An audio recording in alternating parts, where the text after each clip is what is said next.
سلطان محمود غزنوی، جس نے ہندوستان کے راجاؤں کا 30 سال تک جینا حرام کیے رکھا۔ سلطان محمود نے ہندوستان پر 17 حملے کیے اور مندروں کی اینٹ سے اینٹ بجا دی۔ تو سلطان محمود کے جاسوسوں نے اسے خبر دی کہ اگر خزانہ حاصل کرنا ہے تو ہندوستان کے مندروں سے اچھی جگہ اور کوئی نہیں۔ اس زمانے میں ہندوستان کئی ریاستوں میں بٹا ہوا تھا، ہر ریاست پر الگ راجا حکومت کرتا تھا، یعنی کوئی سینٹرل گورنمنٹ نہیں تھی۔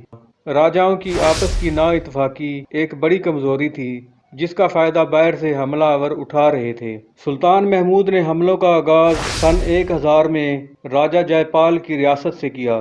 راجہ جے پال کی ریاست شمالی پنجاب سے کابل تک پھیلی ہوئی تھی۔ راجہ جے پال سے سلطان محمود غزنوی کا سامنا سن 1001 میں پشاور کی جنگ میں ہوا۔ بڑی خوفناک جنگ ہوئی۔ راجہ جے پال نے بڑی بہادری سے مقابلہ کیا۔ آخر کار راجہ جے پال کو شکست ہوئی۔ راجہ جے پال ایک غیرت مند شخص تھا۔ جنگ ہارنے کے بعد اس نے شرم اور صدمے کے سبب خودکشی کر لی۔ راجہ جے پال کے مرنے کے بعد سلطان محمود کے حملوں کا سامنا جے پال کا بیٹا آنند پال کرتا رہا۔ سن 1008 میں چچ کے علاقے جو موجودہ اٹک میں ہے، محمود غزنوی اور آنند پال کے درمیان ایک معرکہ ہوا۔ اس معرکے میں آنند پال بھی مارا گیا۔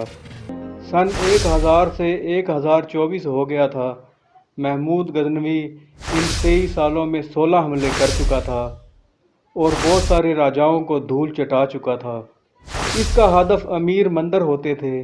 سلطان محمود نے اپنی فوج کو حکم دے رکھا تھا کہ عورتوں، بچوں، بوڑھوں اور مقابلہ نہ کرنے والے جوانوں پر وار نہ کریں اور فصلوں اور باغات کو بھی نقصان نہ پہنچائیں۔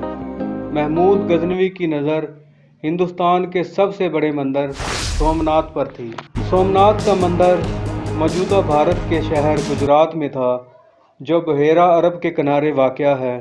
سومناتھ مندر ہندو مت کا ایک نہایت امیر اور مقدس مقام تھا۔ اس مندر میں شیو بھگوان کی پوجا ہوتی تھی۔ محمود غزنوی بتوں کا دشمن تھا۔ اس کی نظر کافی عرصے سے سومناتھ مندر پر تھی۔ محمود غزنوی نے ایک بڑی فوج جمع کی جو کہ تقریباً 30,000 کے قریب بتائی جاتی ہے۔ سلطان محمود غزنوی جب گجرات میں داخل ہوا تو اس سے پہلے راجہ بھیم کو اطلاع مل چکی تھی۔ وہ بھی مقابلے کے لیے تیار تھا۔ اس نے ہندوستان کے کئی راجاؤں کو مدد کے لیے اکٹھا کر لیا تھا، کیونکہ اب بات ہندوؤں کے سب سے بڑے مندر سومناتھ کی تھی۔ سومناتھ کی حفاظت کے لیے راجہ بھیم نے ایک بڑی اسٹریٹجی تیار کی تھی۔ اپنی فوج کو مندر کے اندر اور باہر تہہ در تہہ تیار کھڑا کیا ہوا تھا اور فوج کا ایک بڑا حصہ باہر رکھا ہوا تھا۔ اس نے سلطان محمود کو مندر کے قریب آنے دیا تاکہ گھیرے میں لے سکے۔ جیسے ہی محمود غزنوی اپنی فوج کے ساتھ سومناتھ کے قریب پہنچا تو راجہ بھیم کی فوج کا کچھ حصہ مندر سے باہر مقابلے کے لیے آ گیا۔ راجہ بھیم کی فوج ایک سوچے سمجھے منصوبے کے مطابق پیچھے ہٹتی گئی اور مندر کے بیرونی قلعے میں محمود غزنوی کی فوج پیچھے پیچھے قلعے میں داخل ہو گئی۔ جیسے ہی محمود غزنوی کی فوج قلعے میں داخل ہوئی، راجہ بھیم کی باہر والی فوج نے قلعے کا محاصرہ کر لیا۔ اب محمود غزنوی کو بڑی مصیبت کا سامنا کرنا پڑا۔ راجاؤں کی متحدہ فوج، جس کی تعداد محمود غزنوی کی فوج کی تعداد سے 3 گنا بتائی جاتی ہے، 1 لاکھ سے زیادہ فوج تھی اور ہاتھی اور گھوڑوں کی کثرت بھی تھی۔ محمود غزنوی کو اپنی فوج میں ناامیدی اور مایوسی نظر آئی۔ قلعے کے اندر اور باہر راجہ بھیم کی فوج کے سر ہی سر نظر آ رہے تھے۔ اس موقع پر محمود غزنوی نے اپنی فوج کو للکار کر یاد دلایا کہ ماضی میں کیسے مسلمانوں نے اپنے سے بڑے لشکروں کو شکست دی تھی، اور انہیں یاد دلایا کہ مسلمان جذبہ ایمانی سے لڑتا ہے، لشکر کی برتری سے نہیں۔ محمود غزنوی کی اس مختصر تقریر نے مسلمان لشکر میں ایک نئی روح پھونک دی۔ راجہ بھیم کی فوج نے یکبار قلعے کے اندر اور باہر دونوں اطراف سے حملہ کر دیا۔ بڑی خوفناک جنگ ہوئی۔